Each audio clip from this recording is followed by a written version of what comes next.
If it was up to me, then every fighter that got caught with performance-enhancing drugs will be banned for life. If I implemented that law, 50% of the industry would disappear, maybe more. As disgusting as that is to say, that's what I probably believe. If he is there on fight night and if he does come to your fight and he looks you in the eyes before you walk out for the ring for Conor Benn, what do you want him to say to you? What would you want to hear from him? It's a good question. Charlotte Daly with Male Sport Boxing, joined by Eubank Jr. Firstly, how are you? Good. In the gym, getting ready to start the session after we do this interview. Everything's on track. You're in camp, you're preparing for the big fight against Conor Benn. Now, this is more than just a fight, it's kind of a sequel in history. There's bad intentions, there's a lot of history between the two of you. But do you feel like you're almost winning the fight outside of the ring already with the way that you're able to get under Conor's skin? I think I was very, dominant, direct, and purposeful with my approach to the press conferences and the things I've been saying about Conor and his team. It's not to get under their skin. I'm just telling the truth. I'm exposing the lies. I'm shining light on the things that people want to have kept in the dark. If that gets under their skin at the same time, then great. But that's not really my objective. My objective is to just, let the public know what's real and what isn't. It almost feels like you're channeling a little bit of your dad from back in the day when he was almost patronising Nigel Benn.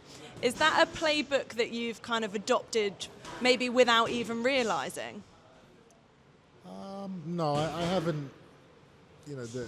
The relationship and the history between my old man and Nigel. It's different. I think it's different to what me and Conor are going through right now. My father's a very different character to me. Some people may not agree with that, but I think we are. And everything I've done and said is it's original. It's what I thought I should do. Not, I didn't have any help. Let's put it that way. You say there about the way that you've kind of been acting and things that you've been saying, but I found it quite interesting the fact that Conor hasn't had the ability to irritate you or get under your skin. I don't think I've ever seen you shout at an opponent or even get emotional when talking about something personal to you. Do you try to suppress your emotions in those situations? Like, why don't you kind of show a bit more? As sad as it is to say, I don't have any emotions. I don't know what that means. I don't know why. But things don't upset me. Things don't anger me. Things don't get under my skin like they would your everyday person. I don't know if it's just because of the things I've gone through in my life. I don't know if it's just I was just born that way. I'm not an emotional man. And I'm definitely not emotional when I know somebody may be trying to say things to upset me. Because then it's just not real. And I would never give somebody my energy knowing that that's their objective,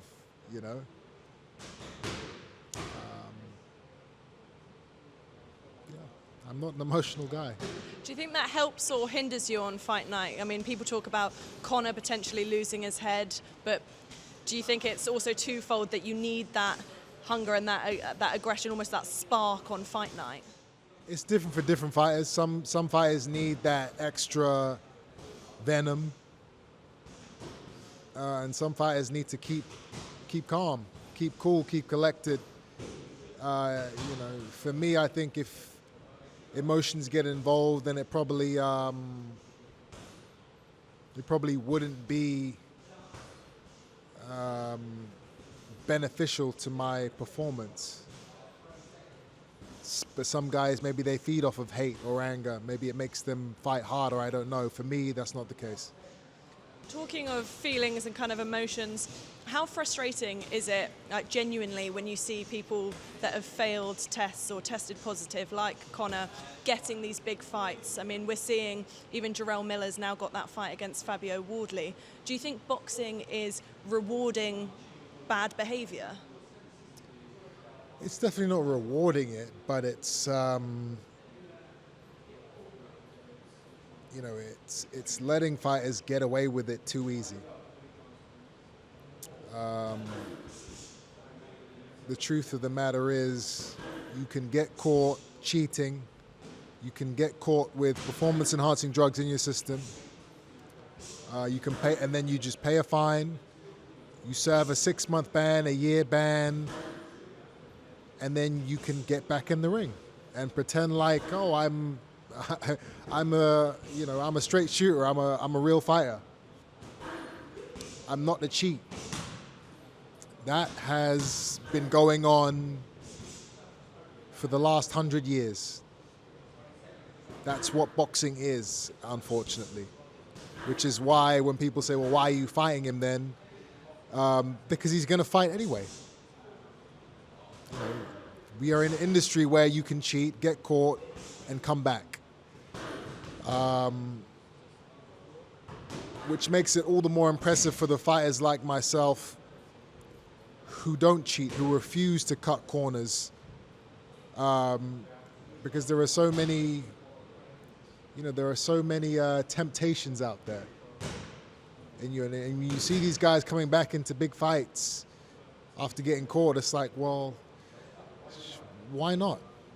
If they're doing it, why don't I do it? To have that resistance and that strength of mind and of mentality and keep those morals is, the fans really appreciate those guys. If you were at the helm though, and if you had total control, what would you do with situations when boxers are cheating? Would you give them the ban and let them come back, or do you think that should be it? You're out. I don't know. I'm not. I'm not the powers that be. If it was up to me, then every fighter that got caught with performance-enhancing drugs would be banned for life. But if I implemented that law,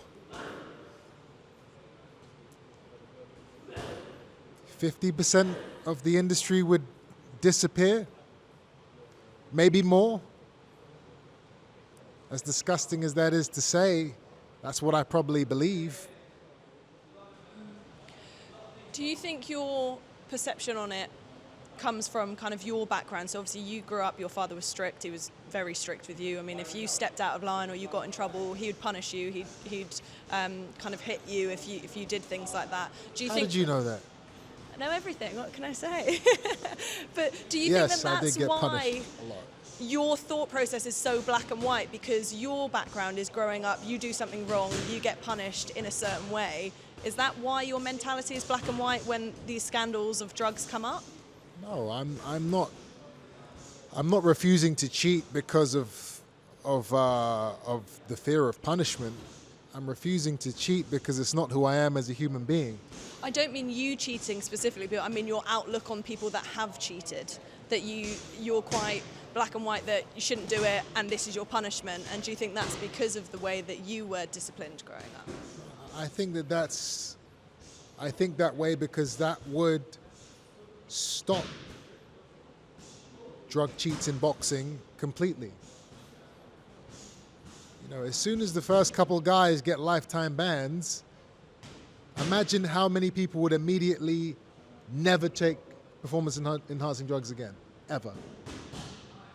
That's the only way to do it. You got to shock these guys and scare these guys into stopping the injections, the pills, the cheating. The only way you can do that is by enforcing overly harsh penalties. And right now the penalties are not harsh enough to deter guys from cheating.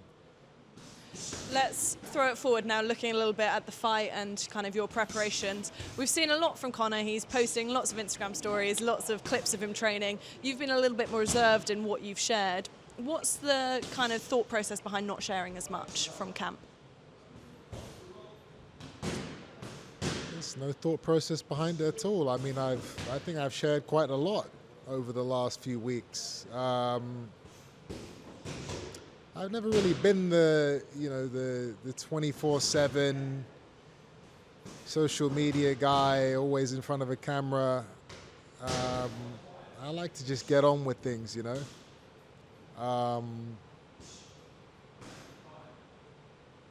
I've been doing this for a long, long time.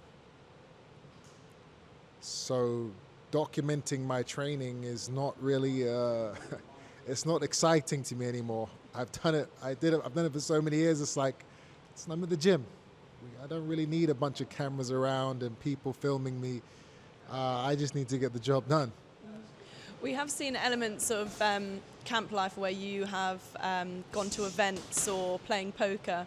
Is that how you switch off and how you kind of decompress, or is it almost a wider plan of luring Conor into a false sense that, you're not worried about him, you don't need to be training 24/7? What's the kind of motivation behind that?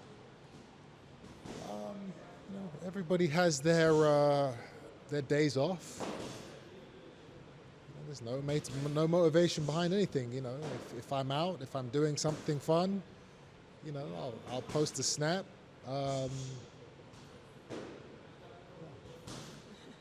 I want to ask you about the poker because I find it really interesting. It's kind of like high stakes, like laser focus, driven by the mentality you have to have. It almost to me replicates the kind of rush of being in a fight, the edge of being in a fight. Would you say that that's why you do it, that you are kind of trying to find that edge outside of the ring as well?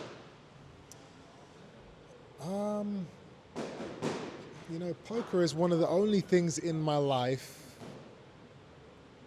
that can give me that adrenaline rush that you kind of get in boxing. Obviously, it's nowhere near the heights and the levels that you experience during a fight. But when you're playing for large amounts of money, and you've gone all in, yeah, your heart beats a little bit. You're waiting for that guy to call or fold, or you don't know what's going to happen. There's very few things in my life outside of boxing which can get my heart racing a little bit, So maybe that's what entices me to the game of poker so much. Would you say you're addicted to adrenaline then? Do you need that? No, I wouldn't say I'm addicted. I'm not addicted to anything. I enjoy it. I look forward to it. I'm not addicted. If I was addicted, I would be, I wouldn't be able to, I wouldn't be able to be a fighter. Everything in moderation. One other topic I want to talk to you about is weight cutting, because I find it quite an interesting subject. People don't necessarily go into it as much. With you, weight cutting has always been a part of what you've had to do. You've said before, or even joked before, that you have like gulps of air for breakfast. Can you talk me through the process of weight cutting, as in how difficult it can be for you and what sort of restraints it puts on your daily activities, your daily life as a weight cut?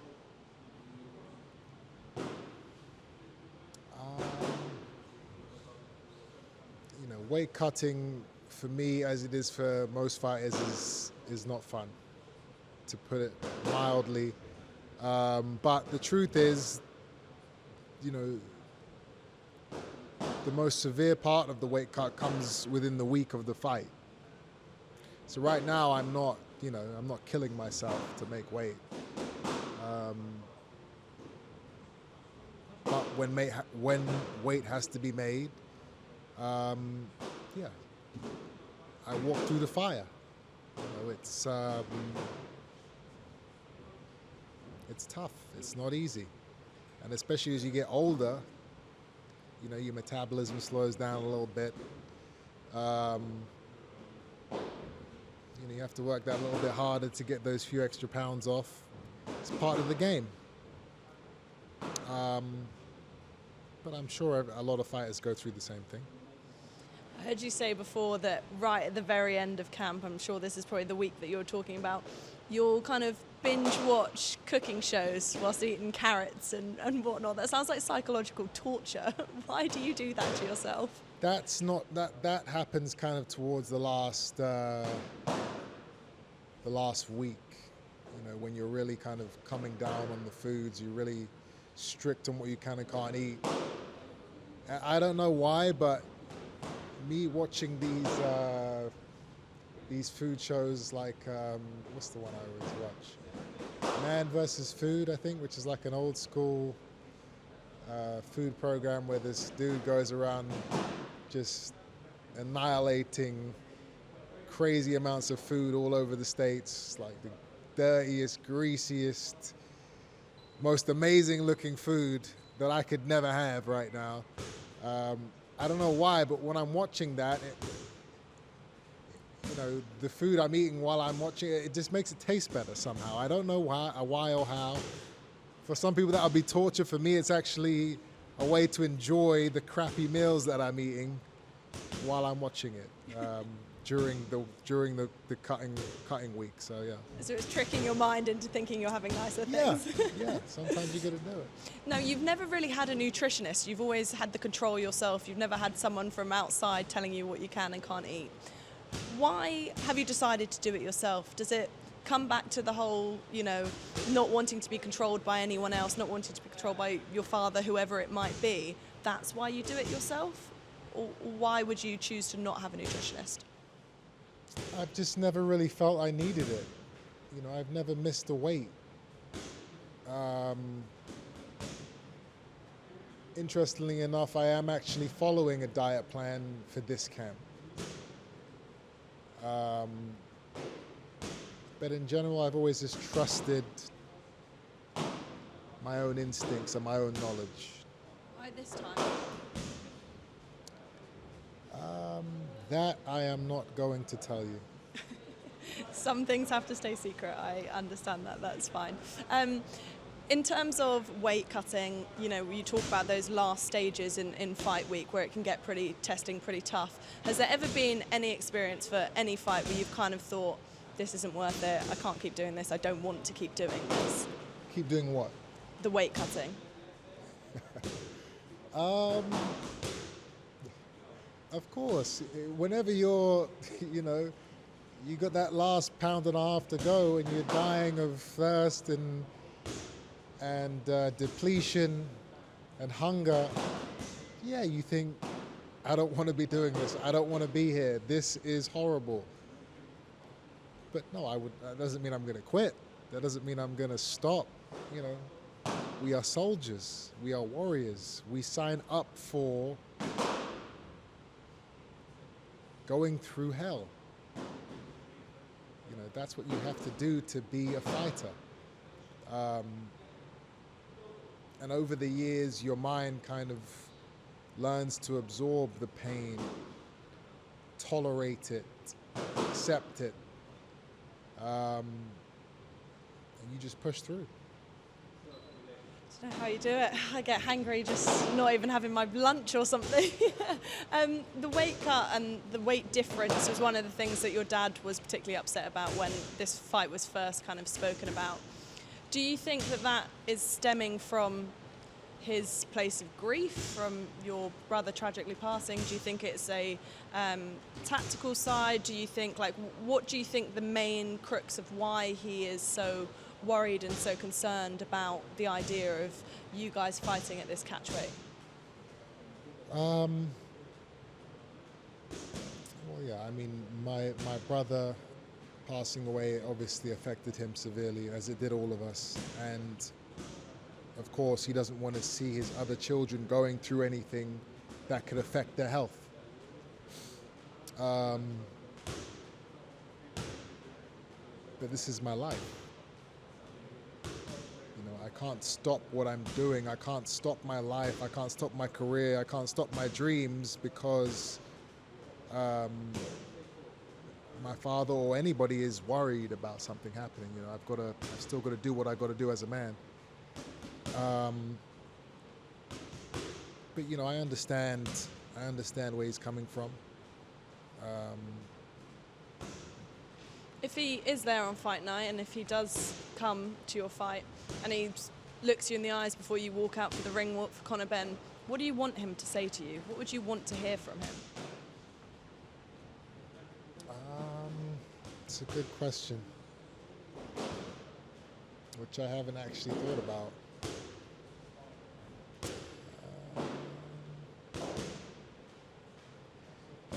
There's nothing in particular that I want or need him to say. He just has to be there, really. That's what would make me happy. You know, it's not the advice, it's not the support, it's not the it's not words. It's presence. You know, that's all.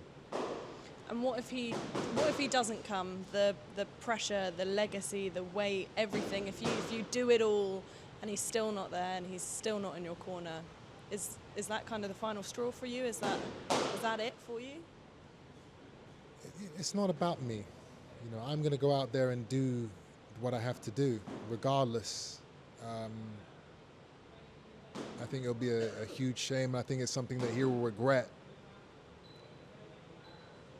in the years to come. You've said to me before that one of the reasons why you guys separated was because you wanted to come out from under his shadow and you wanted to forge your own path and walk your own path. Why take this fight then? Why take a fight so steeped in his legacy, if that was your feeling? You know, I can't, you know, every fight that I've taken,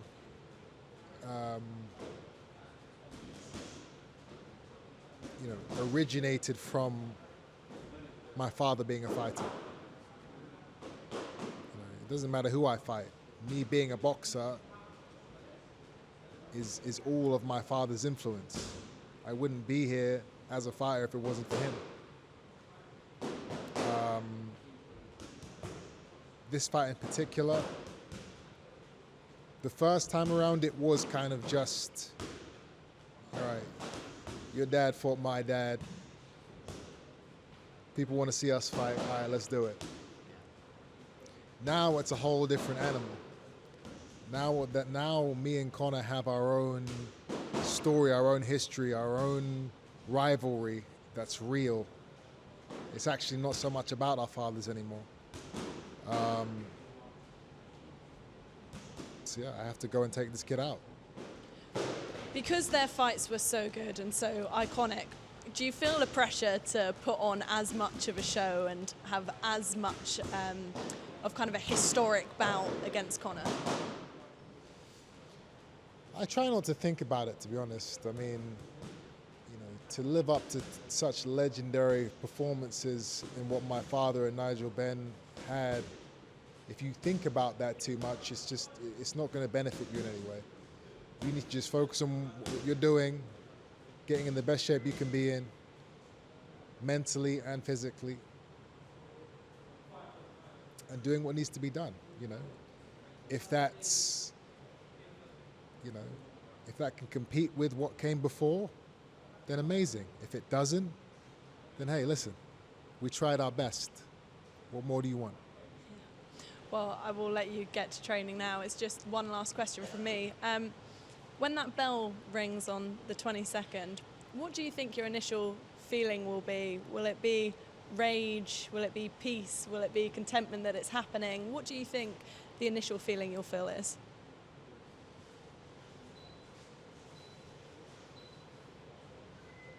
I don't think it'll be any different to any other fight I've had.